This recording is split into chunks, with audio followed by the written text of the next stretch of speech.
Hi everyone, and welcome to the season finale, or final round of the Coulsden Summer Cup. So this was played over the last few months. I've been covering all the games on my channel here that I played, and this is the last round, round 7. If you watched last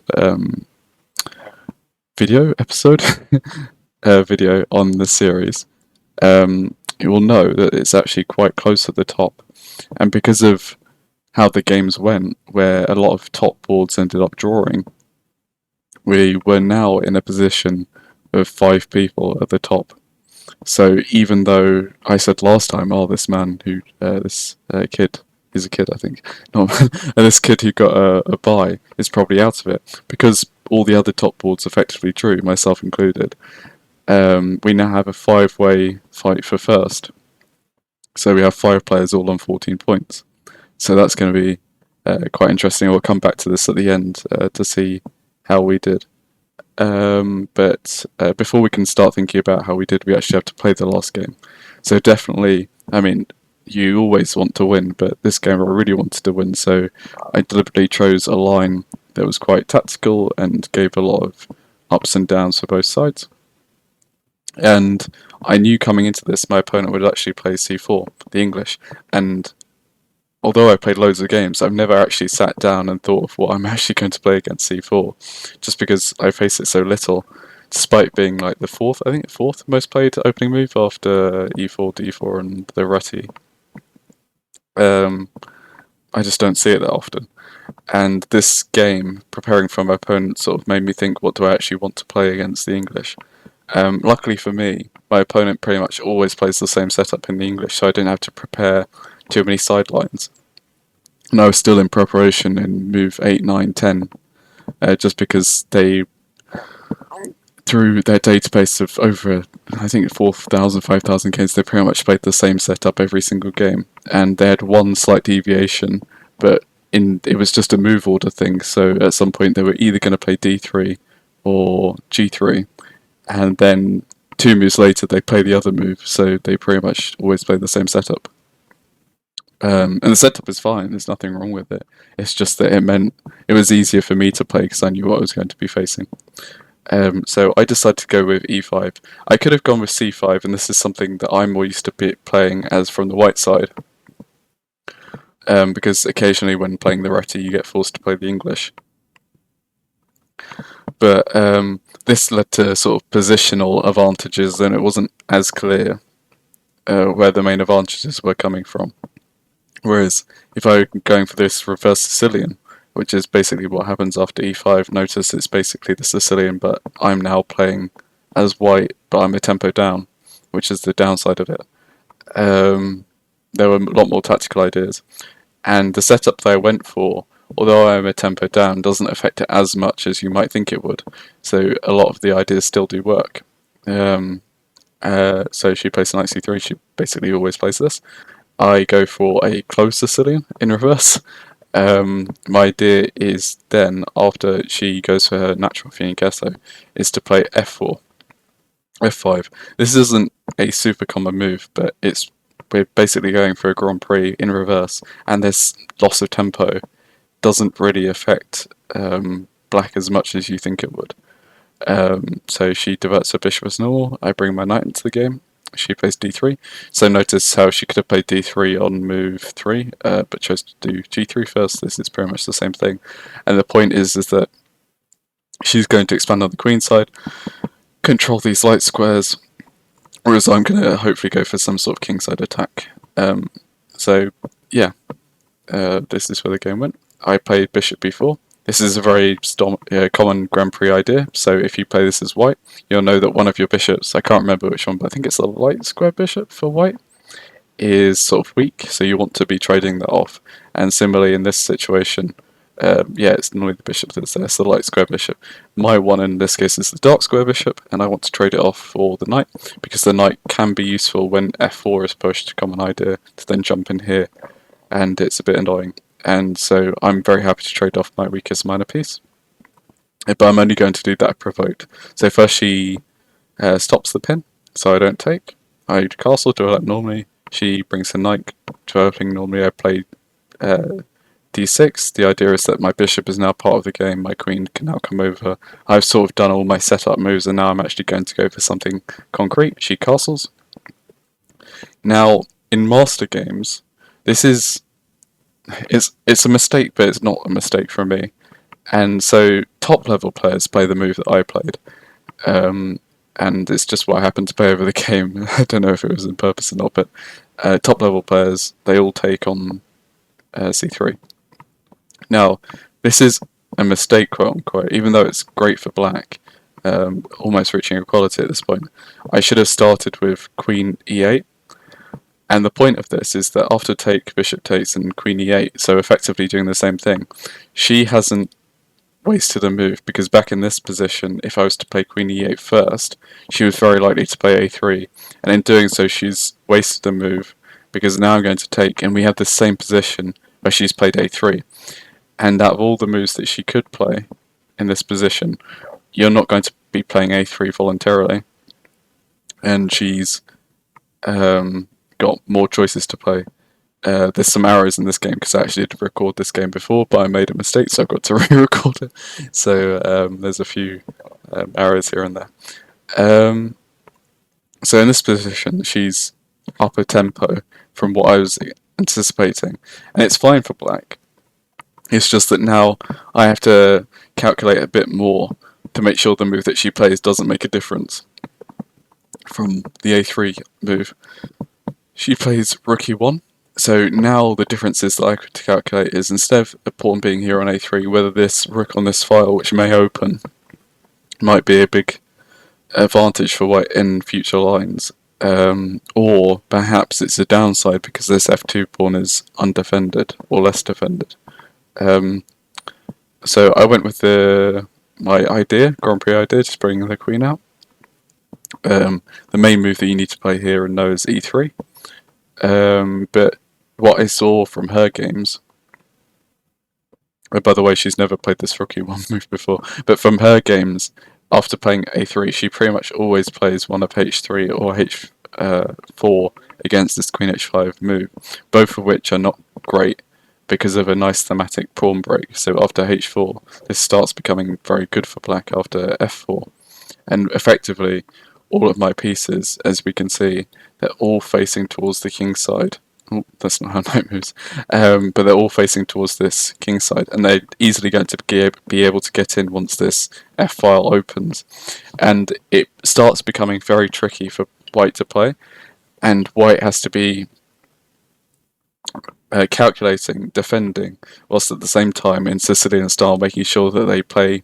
You have to defend through aggression or defend actively, and basically at some point this queen needs to be on this diagonal to force my king to waste a tempo of moving, and this is the defense that you need to come up with. But yeah, it's hard for white to do on a human level, and this is why this is the line that I chose to have as a weapon to hopefully win the game. She now plays e3, which she should have perhaps played last turn to help neutralize f4 a bit.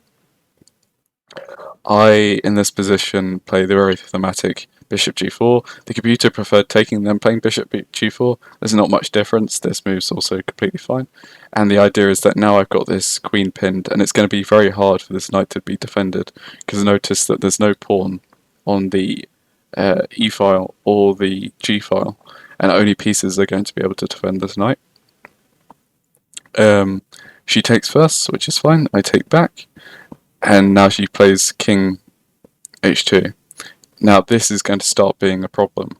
This is actually a pretty serious mistake, because my goal is to put everything against this knight, and as we're going to see, and what I calculated, is that I have more pieces that can attack the knight than she can have to defend. And my first step to doing that, and which is why king h2 is perhaps a really not great move, is I can do all of this with tempo. There's no point she can respond. So first I open the file, we'll check, she has to take back. This is all forcing. I then spot this nice move of bringing the knight back. This is actually a very common idea, but this is my first time playing it, so I was happy I came up with this over the board. And now we can see that the file is open, and although I've retreated, I've moved with tempo, in that I've got 3 attackers versus the 2 defenders. and the queen is still pinned. So she defended with her rook. I brought the knight back into the game. The other idea of this knight maneuver is that I can't just play move this knight in here, because she can just take it, and I've not added any pressure here yet because the file's not open. But two, by moving in this order, if this bishop was to take, then this knight takes back and I still have the same position effectively. And the last two pieces that aren't defending the knight, the king and the rook, can't defend the knight, and the knight is lost. But the knight is lost anyway, so there's not much she can do. She brought the king to the centre. I now start taking, making sure that whatever I take with comes with tempo, so there's no tactics or anything. So take against the king with check, take with the bishop, take to attack the queen, she checks me. Perhaps slightly inaccurately, I move my king to the corner. It's still completely winning for black, it's just it just adds an extra layer to make sure I've got to calculate each turn that I'm not getting checkmated on either the back rank or checkmate against this pawn that's the bishop is attacking, which is a bit annoying. But yeah, so perhaps the best move for her would be to sort of double down on this idea, and even though white is definitely not in a great position, try and see if I might fall for any tactics. So I did spend some time in these positions, making sure that the moves that I played didn't lead to any tricky situations where I had to find one move answers, and I could just come up with generally good plans. I don't have to play super tactical lines in these positions, I just need to play simple, good chess, which I thought I did. She goes to expand the queen side. Her idea is that she wants to attack my knight, and then the knight's defending this square, so maybe that's another way for her queen to come in to checkmate me. I then, of course, attack a queen. The one move that I had to look out for is what she played is the queen infiltrating, and perhaps gobbling up some pawns, and why allow this? It's still great for black, but yeah, so I need to make sure this didn't work, and it doesn't work for two reasons. One reason, which is the one I played in the game, which is just simply rook e7, defending this line of pawns, because also I've got to defend against checkmate, and forcing the queen all the way back. And the other reason, which I didn't spot at the time, and perhaps if you want to pause the video, see if you can find the better move for black in this situation. So the best move for black in this situation is, as always, check for captures and checks, and if you were able to calculate it, congrats, because I didn't. But this is actually a forced mating sequence. But in my defense, it's a forced mate in 8, so it's pretty hard to spot. The idea is that the king's got to move back, there's no other squares, these are all covered. You check again, the king has to move, check again, and in taking this pawn was the one defending the h-pawn, so now the queen's going to take with checkmate and the king can't escape. It's also check, so this all comes to tempo, king has to move. You take the pawn, the queen defends, and this is checkmate. There was another line as well. Oh yeah, but she didn't have to play this. She could have also played up, and this becomes a bit trickier. You have to find this move, forcing the king back, and then this leads to checkmate. So yes, it is a forced mate in 8, but you have to calculate all the lines, and it's a bit tricky. So I was happy with this rook e7 move. It's definitely completely fine. And also, I saw that the only square for the queen would to be forced all the way back here, and now she's on the back foot, and I've sort of taken away her back rank ideas. Now I bring the rook in, and we see that the checkmate doesn't work here, sadly, because now the queen, although passive, is now defending these pawns, so the sort of taking with checks and then ladder mating doesn't work. But she moved her king back. In this position, I was thinking about what my best plan forward was, and the move that came up in the game is actually the best move, so I'm pretty happy with myself. But my idea was queen e8, and the idea here is basically hand my queen on the back rank. So if my rook was ever distracted, I don't want just one piece being on the back rank being distracted and me getting checkmated, because that's the only way I lose this game, beyond just sort of a piece blunder. And even if I piece blunder, then I'm just back to even material, so yeah, I just need to be careful. In doing so, I'm stopping all of this diagonal from any attack if this rook was going to move. And it's just a good way of playing. And I'm also now threatening bringing my queen in as well and creating an attack myself. She takes my bishop. There's not much else to suggest for white in this situation. So yeah, it's hard to come up with an aggressive plan. This idea was perhaps her best shot, so this is actually a nice idea, just sacking the exchange. So I'm now up a full rook, but the idea is to then bring the queen in, attacking my rook and my pawn, and I have to be again accurate to make sure I don't get checkmated or lose the rook. And although both the rooks are attacked, this one's actually defended, so I can just bring my rook back, defending against the checkmate and protecting this rook. She then starts some counterplay. Now, there are some various moves in this position. Win, or I mean most of the moves are winning, but I wanted to save the knight, and the move that I went for was don't know why that arrow is there. Rook, knight e5, and the point of this is I'm attacking the queen with tempo, and yes, my rook is hanging. This is what I had to spend 10-15 minutes calculating, but this doesn't matter because I can now play this for check, and the only way to defend is to bring the king over to defend the queen, so I can't just take the queen for free, but then I bring another check, either a double check like this, or if she came here, another check like this, or this even. So once the king moves over, this is crushing, or this is also crushing. So once the king moves, I have to play this, and then hopefully I would have found this in the game. I was thinking back a few moves about taking here, here, and here, but this is now a draw, as we can see. If anything, white's actually better because we got play on both sides of the board, and she has the bishop, and I've got this knight sort of trapped in this corner. So the move to find in this position was actually knight here, and this is winning. And hopefully I would have found that, because otherwise my calculations is actually wrong. But if we go back to this position, perhaps because I thought about it for so long, but she actually played her next move instantly, and she didn't go into any of these complications. She just took the knight. I took back with my rook, and now I'm just a clean rook up. There's no more threats of these checkmates anymore. The only threat that I've got to be wary of is this back rank, but that should be quite easy to handle. She brings her queen across, and this now, the computer just doesn't think this is a forced checkmate, but on a human level this is basically a forced checkmate. The point being is that you exchange rooks because I'm up a piece, and these all come with checks, and she can't reach my back rank at all, so this is fine. She brings her king forward. I give another check. The only moves really in this position is bringing the king forward or blocking of the queen, hence why the computer doesn't think this is checkmate just yet, because after the king comes forward, you can't go back because this is checkmate.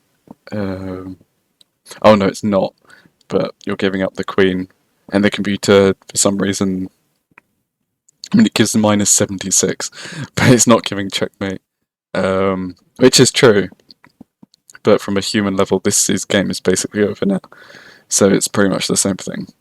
But instead she went forward, but I saw this already, and my idea was queen f1, and again, she has to either do this, give up her queen, or what she played in the game, and perhaps the more natural human move, because nobody's giving up their queen for free in this position when they're already a rook down, is bringing the king forward. But of course this is just, and she sighed when she played it, as I think she realised this is now mate and one. And that is checkmate. So yeah,